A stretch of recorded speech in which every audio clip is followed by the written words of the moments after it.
Ladies and gentlemen, welcome back to the show. You already know what time it is. I promise you that we're going to continue to bring you just dope people, but people that know what they're talking about. And today, fam, I am sitting with the one and only, my guy who talks money the best. Derrick Kinney is on the show. What's going on, fam? Shawn, it's great to see you, man. I've been looking so forward to this conversation. This is going to be totally lit. Listen, man, I'm excited for it too because, I thought about it. I'm like, all right, when it comes to talking credit, when it comes to talking debt, like who can break this down? We'll get into your book, but I want people to understand you. Our audience loves show notes. They love going to show notes. They love skipping and going to the next thing. But let's talk about like where you're from. Take us back to the young Derrick growing up.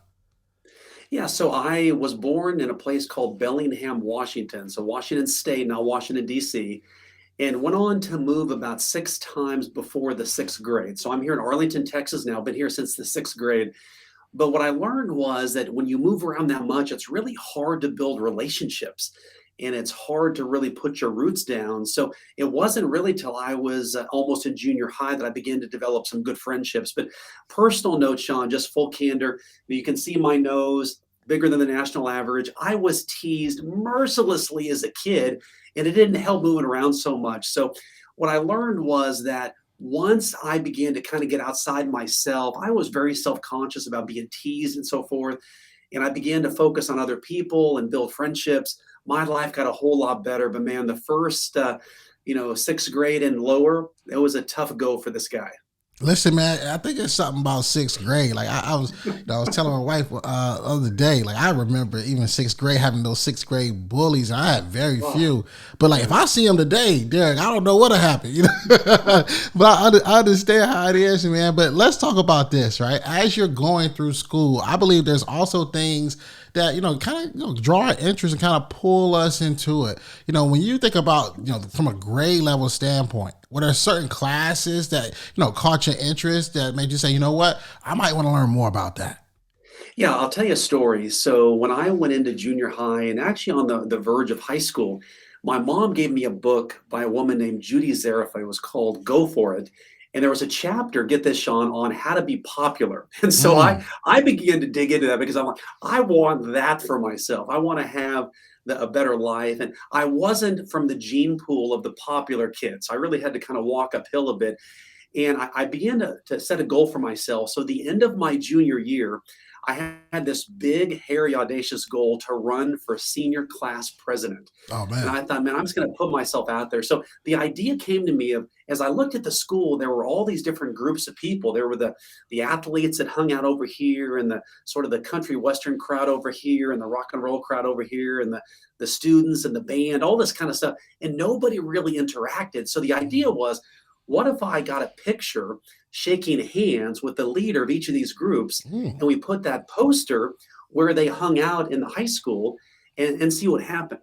Well, out of 5 other people running, we won the election that day. And I say we because we were a bunch of nobodies, but with the heart of a somebody.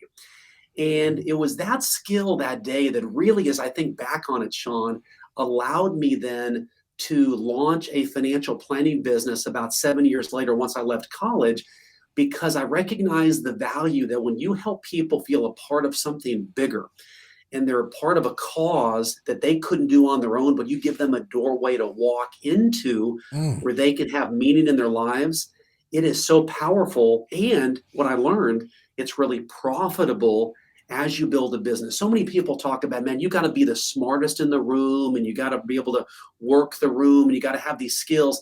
Man, if you can just make people feel important and valued and needed, and that your life is better because they're in it, they will want to work with you because it's a relationship, not just a transaction.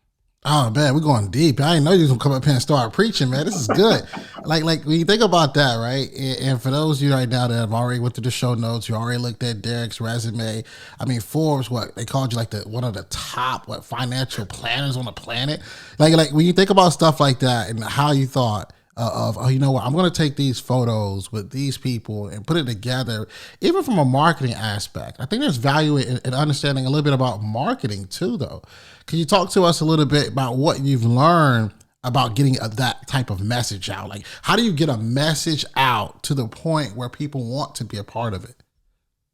Well, one of the things that I learned, and I'll tell you a mistake I made. I actually ran for junior class president the year before, and I took this contrarian approach. And I think people can relate to this. Most people, when they have a poster board, they write in big letters, hey, vote for this or do this. I put in really super small letters, Mm. hey, vote for Derrick, thinking that people would walk up and study the poster board.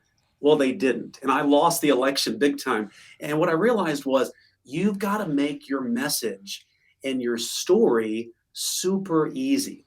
As I like to say, you have to burn the brain cells yourself so other people don't have to. Mm. One of my good friends, Donald Miller, who wrote the forward to my book, has a company called Story Brand, and he talks about how it's really up to us to tell our story. And I take it one step further in that you have to be the one to crunch the message and really distill it down because people are so busy.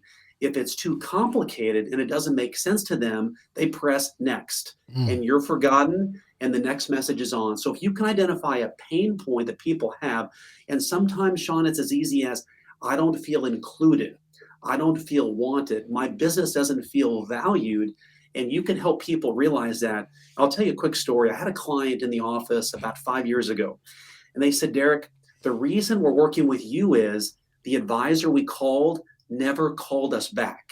Mm. And I was this client had almost $2 million, a big client for me at the time. Mhm. And I always thanked them. And I said, I'm so glad that advisor never called you back because I love working with you and we'll always call you back. So anybody listening, don't underestimate the small ways that you can help make people feel important and tell them on a regular basis, man, I want you to know I love having you as my client. What else can I do to add more value to you? And that question, it's like having a focus group every single day in your business and your life. You can ask your wife that, your kids that. I ask my son regularly, hey, Dylan, what can I do to be a better dad? No holds barred. You can say whatever you want. You're not going to get in trouble because I want to be the best dad you can be because I'm the only one you're going to have.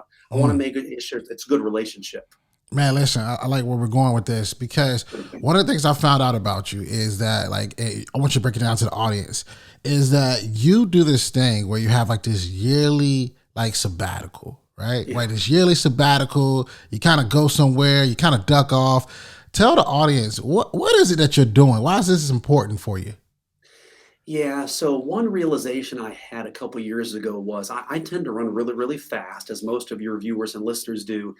And I realized if I could take 1 week out of the year to get really laser focused on what it is I was running really fast toward, then I could really be focused on the other 51 weeks out of the year of making that happen. So, Shawn, let me take you and your listeners into the W Hotel in Boston. And this was July of 2019. I was on my yearly sabbatical. And I was really focused on growing my business at the time, but I also looked inside and really assessed myself and said, Derrick, I'm just not as into my financial planning business as I had been over the past 25 years. And so I always ask myself three questions when I go away for this time by myself, totally. How can I be a better husband? How can I be a better father? And how can I be a better business owner? Because those are three things that are very, very important to me. It's no sense making money if those three things don't make me feel happy with the progress I'm making. And one of the things I made, which was unique on this particular sabbatical, was a list of what were all the things I would love to do. And so, just without any inhibition, without any holdbacks, I wrote down write a book, launch a podcast, coach, speak. And as I wrote that list down, this new sense of energy bubbled up and I was excited and enthusiastic. And I began to realize, you know what?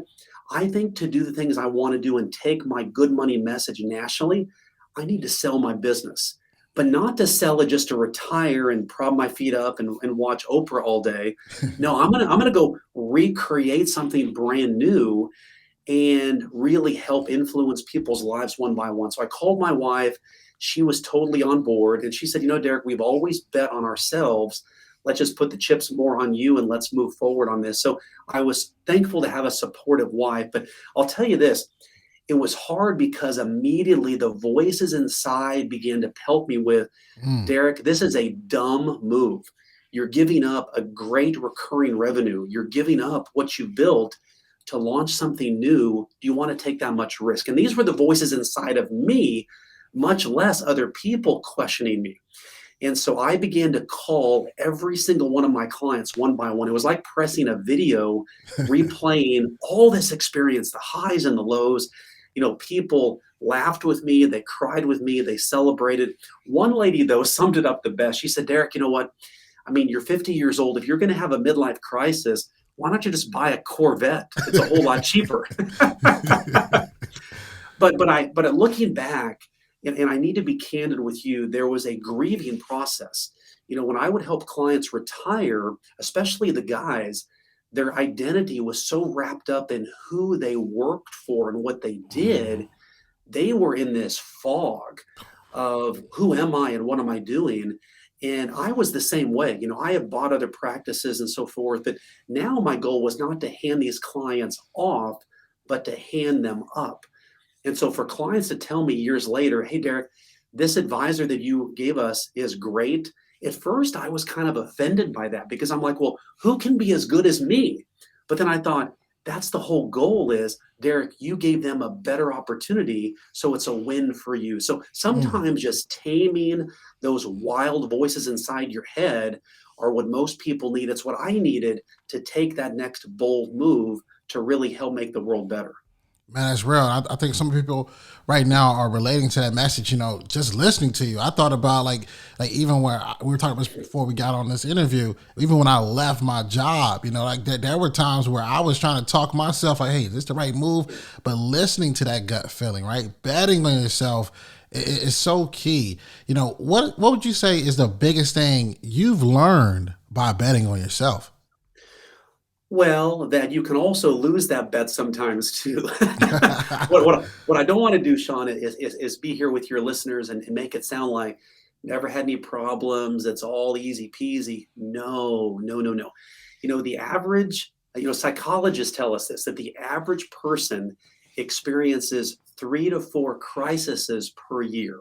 Wow. So that's just if you're average. And I know people on this podcast are way above average because of their drive for success. So what that means is every part of your life, you're either coming out of a crisis or you're going into one. That's just called life. And once you can embrace that, and what I learned is not get derailed by it and just expect that adversity is going to come because I'm going at such a high rate of speed, and just recognize, adversity has come knocking on the door. I may peek at it, but I'm going to close that door and get back to work and expect that's going to happen. I'll tell you another story. When we were first married, and in our church, we had some small groups we'd meet in once a month. We were all young families, young kids, new experiences. And I remember there was one couple that would always say, they talk about their lives and how bad it was and all the struggles they had. And they would always tell me, Derrick, once we get past this, then our lives are going to get better. Once we get past this, then things will look better for us. And I began to realize that is simply not the case.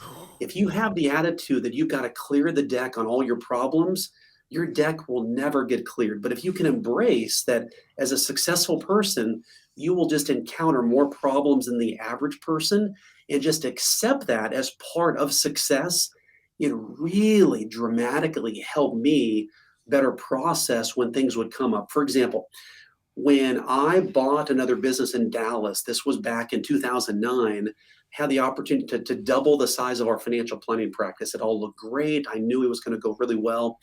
The night I signed that agreement, all hell broke loose. The advisors that I had bought the practice from, all of them began to violate their non-compete agreements. Now, if you're not familiar with that, that means that when you buy a personal services business, you're basically buying those relationships and the goodwill those advisors give to you, endorsing those clients over to you. They began to take those clients back. And if you think about it, if you've worked with anybody, an attorney, any personal services person for 10 or 15 years, you want to keep working with them because that's your comfort zone. I began to hemorrhage money quickly. I remember thinking about, do I file bankruptcy? How do I get out of this? And as I talked to my wife, she reminded me, Derrick, you've always bet on yourself. You've never run from something. You've run towards something. But I got to tell you, it was a dark dark time because there was a lot on the line. People were already questioning me. Why did I do the deal in the first place? Now they were just pouring gas on the fire saying, see, I told you so. But what I Mm. realized was by working through that, it built up a confidence muscle in me that allowed me to go on to buy three more businesses because I realized, look, that was probably the worst that could happen to me. And I bet on myself and I came through it. If I did it once, I could do it again. Mm. And it really helped grow the business. But if I never took that risk, I would have never known. So I just want to tell people it doesn't always turn out how you think, but sometimes betting on yourself can be the best education that you could ever give yourself and those you love. Oh man, that's tough. That's almost like a sound bite. Listen, when I think about your book, right? Let's talk about it, right? Good Money Revolution. You see it right now behind Derrick. When you think about your book, one of the things that really stands out to me, and you hinted towards it a while ago, is like these bad money beliefs, right? Yeah. You mentioned, that couple that you were helping, and how they were like, hey, when I get over this, when I get over that, like, what are some of the bad money beliefs you think a lot of people right now have taken as the truth? Well, think back to when you were kids. Now, keep in mind, some of you listening as I tell this story may think to yourself, who could ever think like that? But this is very, very real for many people, or it may be holding you back from making a decision right now. If you grew up and you saw your mom or dad or grandma and grandpa, bang their fist on the kitchen table and say, if only we had more money, then we could do the things we want to do in life. Well, as a young person, you begin to quickly realize, oh my gosh, money is the key to happiness. And if we don't have it, we can't have the happiness other people have. Or, and this is the worst one that really grates on me because it's just not right. When people talk about, in life, there's the haves and the have nots. Man. And our family, we're the have nots. Well, you think about that as a young person. Mm. And now you have this ceiling that somebody else that you love and trust has placed on your head. And most ceilings over time tend to droop a little bit and drop. And I'll tell you a story that illustrates this. So I was in the office on a Saturday catching up, but this a couple years back, and I saw that voicemail light blinking, and I realized I could either keep working, but a voice inside said, Derrick, you need to listen to that message. Hmm. I clicked play, and there was a frantic woman's voice on the other end of the line. She said, Derrick, you've got to call me back right away. I just bounced a check, and I'm going to go to jail. Oh Well, I man. was like, what the heck? So I realized I can't wait till Monday to return that call. I need to call right then. So I called her back and I said, okay, first of all, tell me what happened with the check. She said, well, I forgot to move money from my savings to my checking. I got this non-sufficient funds letter in the mail, and now I'm going to go to jail. I said, okay, well, first of all, we're going to call with you on Monday. We'll call the bank. We'll manually move the money over as a courtesy to you, and we'll get that taken care of. But I said, most importantly, why do you think you're going to go to jail? Yeah. So she begins to tell me this story, Shawn, and she says, Derrick, when I was 7 years old, I overheard a conversation that my dad was having with a store owner. Her dad had just gone and bought some school supplies for she and her siblings, and her dad had accidentally bounced a check as well. And the store owner told her dad, I'm going to call the police and I'm going to send you to jail for bouncing that check. Well, as a 7-year-old girl, she overheard that and it was very traumatic for her, but she thought, bounce a check, go to jail. Oh You see, man. isn't that, I mean, for you and I to even think about that right now, it's such a crazy money belief. This woman, get this, she was 55 years old. So over almost 50 years, she had lived with the fear that if I bounce a check, I go to jail. Wow. And so many people right now, whether it's that or other money beliefs, maybe it's just the fact that you might have made a really dumb financial decision in the past, that it was with your best intention, best knowledge, but you really lost a lot of money. And a voice inside or someone you love might have told you, you're not good with money. You'll Facts. never be good with money. You shouldn't do anything with money. Or, you know what you're getting paid right now is probably all you're ever going to make. Well, if we internalize those bad beliefs, they can hold us back. And Shawn, you modeled this well. That's why I was so excited to be on your show. I believe that you, and I believe that I do this as well, we are belief extractors. Yep. And I think the best people in life are people who can see someone and help extract the belief inside of them that they can't pull out themselves. to help them make more money and ultimately do more good in the world. But if we don't do it, we've got one shot on this earth to make as much money as we can. I want to do that, but let's use it for good as well. 100% agree. Listen, you hit that nail on the head. I think one thing about what you just said that really stood out to me, right, is that we have like that belief, like we know something is possible. And to just think about it, right, to be that particular woman and have that belief at that age, man, there's someone listening right now to us. It's like, yo, that sounds like me. Or my aunt told me this, or my uncle told me that. And now I believe that is really the case. So thank you for breaking down, some of those bad money beliefs. You guys got to go get this book, right? You got to go get this book. I mean, Derrick is up here absolutely crushing it today. I asked my audience a question, and I asked them, in stories, I said, hey, what is something that you want to really learn? And you'll be surprised at this, Derrick. You may hear this very often. And it kept coming back, and I wrote it down. And the question that they have for you is credit cards or debit cards? What's better? Yeah, so my answer may surprise many people on this. And I'll tell you a quick story. As my kids were younger, I always used credit cards to pay at restaurants like Chick-fil-A. We'd go out to eat quite a bit. And so I recognized one day that all my kids saw was dad handing this, I call this the magic plastic square to people. And they give dad stuff, mom and dad stuff, and then that's it. And I told my kids one day, I said, you're not going to believe this, but when I give this magic plastic square to people, they keep track of all that we spend. And then they send me a bill at the end of each month and they want me to pay it all off. And they were like, what? You have to pay for all that? So I realized they didn't have a good perspective on how I was spending money. But I have never been a debit card person. Now, I'm not saying debit cards are bad, because the key here is that everybody should have a system that works for them. Facts. I like to use the tools that people give me. So when I think about if I was going to build a house and they said, you can use any tool you want except for a hammer, well, that would really hold me back in terms of the construction of a quality house.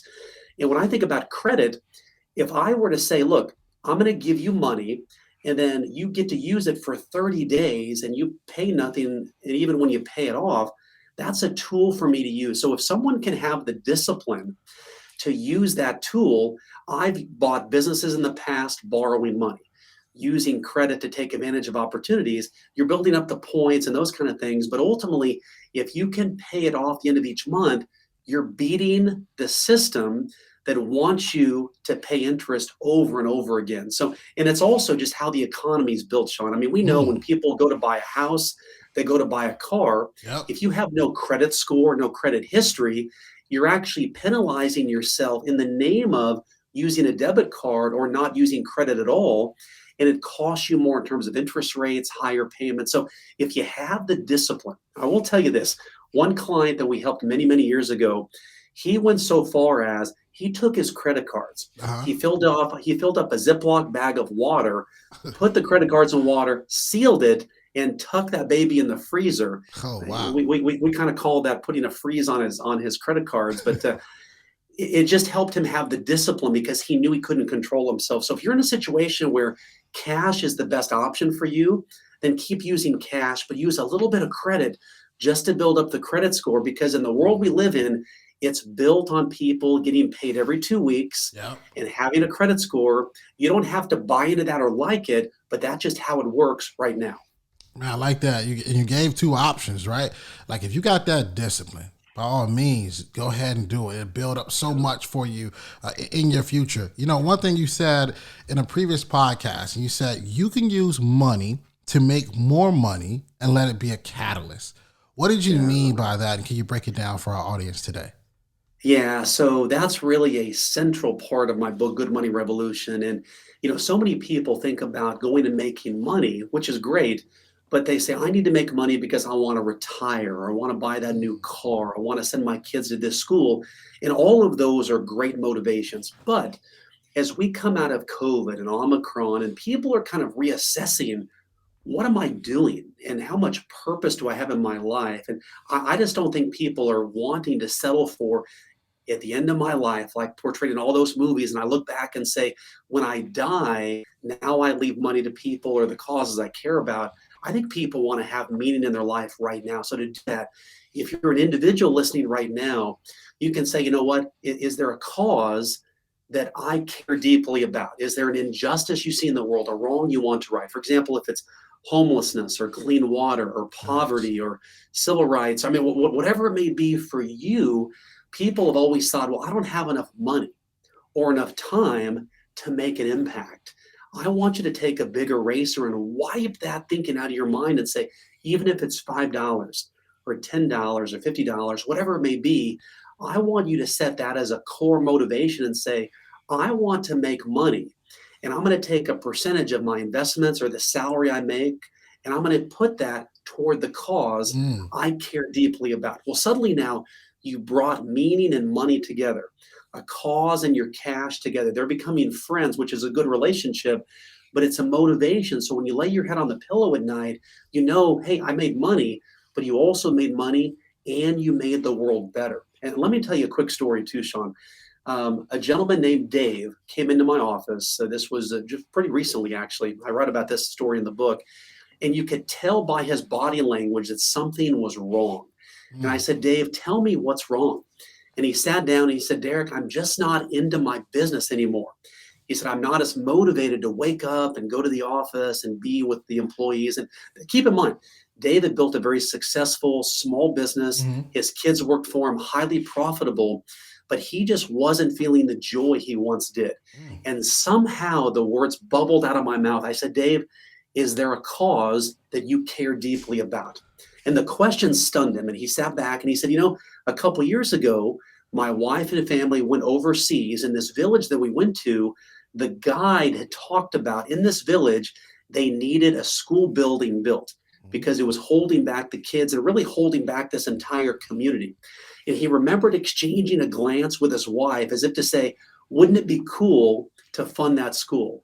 So Oh they get man. back to the States and things get busy, their family, their business, etc. But my question brought it all right back in front of him. I said, Dave, what if you did this? What if over the next 3 to 6 months, you set a goal to increase your sales by a certain percent and you took half of that increase and funded that school? Well, suddenly he got a big smile on his face and it became practical for him. And we exchanged some more small talk and he left. He comes back in 3 months later, and this guy looked younger, more energetic. You could tell he was back in the game again. I said, Dave, it's obvious something has changed. Tell me what happened. He said, well, when I left your office 3 months ago, I need to be candid, Derrick. I was a bit skeptical about this whole generosity purpose thing and having a cause, but we did it, nothing to lose. And so we let all of our customers know that there was a cause they cared deeply about, and their customers got on board. And what happened was it motivated him to make more money because he wanted to help that cause and build that schoolhouse. Mm. But when he shared the story with his customers, they got excited about it. It built deeper relationships. They referred more people to his business. He was already up 20% Wow. in those 3 months. They had already funded half of that school. And so, Shawn, what I want to dispel is this concept that when people think about giving and they think about philanthropy, all those are big fancy words that basically mean to people that I give, which means I lose money so Hmm. someone else gets the money. Yep. So that's not really fun. If I'm losing and they're getting, it's still helping a good cause, but I'm still losing. So this whole concept is built on that, and we've seen this proven thousands of times with individuals and business owners. If you pick a cause you care about, and it either motivates you personally to go make more money to solve that problem, or you involve it in your business, we see people make more money so they can give more money, but they're always making more money. Because what we know is that people can buy a product or service from anybody. If you're a financial advisor, a CPA, an attorney, a business owner, there's limitless options. And so this generosity purpose, as I call it, is a way to decommoditize yourself.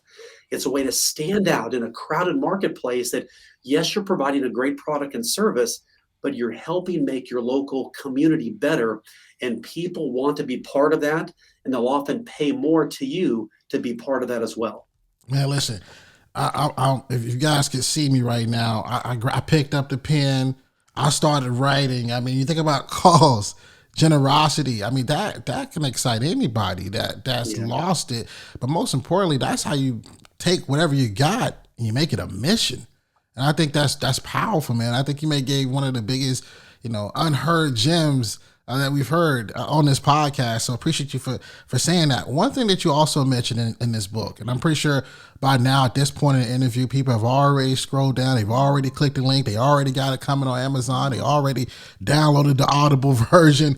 But one thing you said, in your book, and you talked about it, is the 3 good money levers, right? Yeah. Break that down, because I think my audience would take this and run with it.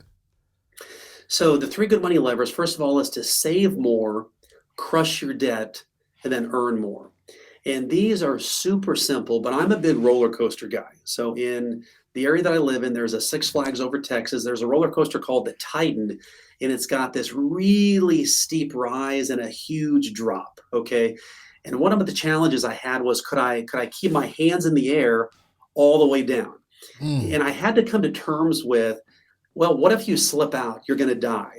And that's true, but the odds of you slipping out are very, very low. And even if you died, not to sound morbid, you would die pretty quickly. So what I realized was there was actually a low risk proposition in what felt like a high risk moment. And so I kept my hands up that entire ride, and I just felt so free, like I could accomplish anything because I had kept my hands up in that small moment. And typically that lasted about 2 seconds, but it felt like an eternity. And once I did it, it bolstered my confidence that I could ride almost any roller coaster in the future. So the reason I say that is many people may be thinking right now, what's the safest approach for their money? And when you make money, often people think about saving the money into their checking account and their savings account. And that's typically the pathway to making nothing. You make no money there at all. Instead, what I developed was a concept of taking a large part of that and putting that into investments that could give you a chance to grow. So right now is a great example. If you look at all the technology stocks, a lot of companies right now are down because of the conflict in the Ukraine. Those are buying opportunities. If you believe in the US economy and you believe in free enterprise and capitalism, those stocks are probably going to come back up from where they are right now. So buying while they're low may make you feel uncomfortable. You may lose a little bit of money in the short term, could actually be a big win for you. And so that's what I did is I bought stocks in 2007, 2008, as the market was in a free fall, kept buying. March 9th of 2009, things completely turned around and those stocks began to dramatically go up. So in terms of how to save more, we want to save wisely and put the money not in things where you know you're going to make half of 1%, but how there's an opportunity where you could make quite a bit more. Now, crushing your debt, the key here is to play a game with yourself, and that is if you're working for someone right now, or if you're the business owner and you had a situation where you had to cut back on people's salaries by 20%. If your boss came in and said, Derrick, hey, things are tight right now, the economy's soft, to keep your job, you need to take a pay cut of 20%. You would find whatever it took to cut back 20% of your expenses. Now, you could get another job, but let's assume that wasn't an option. Well, suddenly what happens is, let's say you were able to trim even 5% of that.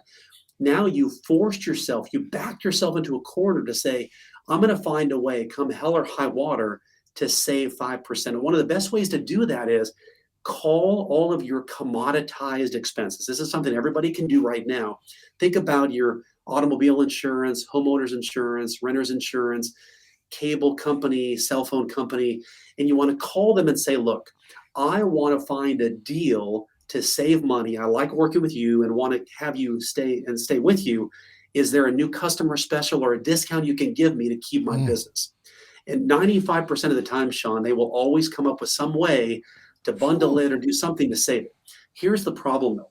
Many people do the work of that part. I call that capturing the money, but then suddenly they spend it on the new cell phone, the new truck, the new computer, the new camera, whatever it is, and they've not got themselves in a better financial situation. So instead, what I call this is capture and keep. Let's say you find a way to save $500 a year. Immediately, you want to set up a direct deposit where that $500 a year goes directly to the highest financial pain point that you've got. If it's student debt, credit card debt, I want to pay my house down early. I want to pay my car off, whatever it is. That way, without having to think about it every month, the money goes right to that. It allowed me to pay my house off about 7 years early because I just took the savings without having to think about it. Because keep in mind, if you were faced with every month, boy, do I keep this $200 or do I go party with my friends? Yeah. That's a hard decision to make. Yeah. Then you got to be disciplined every single month. If you can set and forget it, it automatically happens. And the last one is how to basically make more money. And let me share this concept with you. So many people think that the best way to get a raise is to bang on their boss's door and demand a raise. Yeah. And that might get you some money. The average person working for someone right now is going to get about a 4% raise this year. The problem is inflation's about 7%. You've really made no gains at all. So instead, I believe, and this has been proven out, I talk about this in the book quite a bit, if you can add value to your employer, and keep in mind your boss, whether it's a boss you work for, the boss you live with, your kids, whatever the relationships you have, people's favorite radio station is WIIFM, which stands for What's in It for Me. Facts. What's in it for me? If you can answer that question and help people improve their lives, you will ultimately make more money because it's a value added question. So if you can go to your boss and identify ways to help them grow the business, save more money, increase sales, you make a case of adding more value to the business, and likely you can find a way to make more money. A quick story.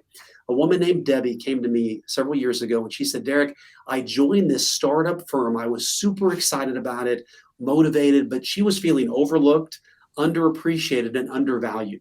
She said, I want to make more money, but I don't know how. And I said, let's come up with a strategy.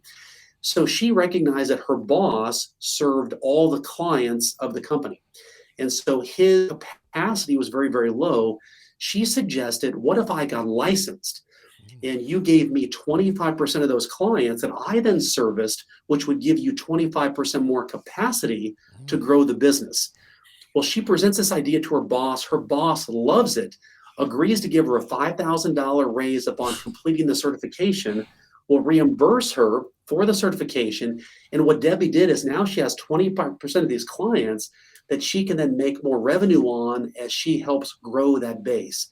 And her boss then recognized Debbie as a value-added person in the company because she found a way to help him make more money and grow the business. Man. So whether you're a lowly paid employee, wherever you're at, listening to this great podcast, or you own your own business, always ask yourself, what's in it for the person that I want to get more money from?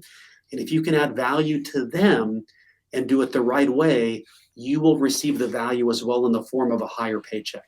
Listen, man, you came up here and you gave a whole masterclass from point A all the way to Z. I mean, we learned about how to, handle our money. We learned about just the mindset. We learned about betting on ourselves. We learned about how to negotiate and get more money.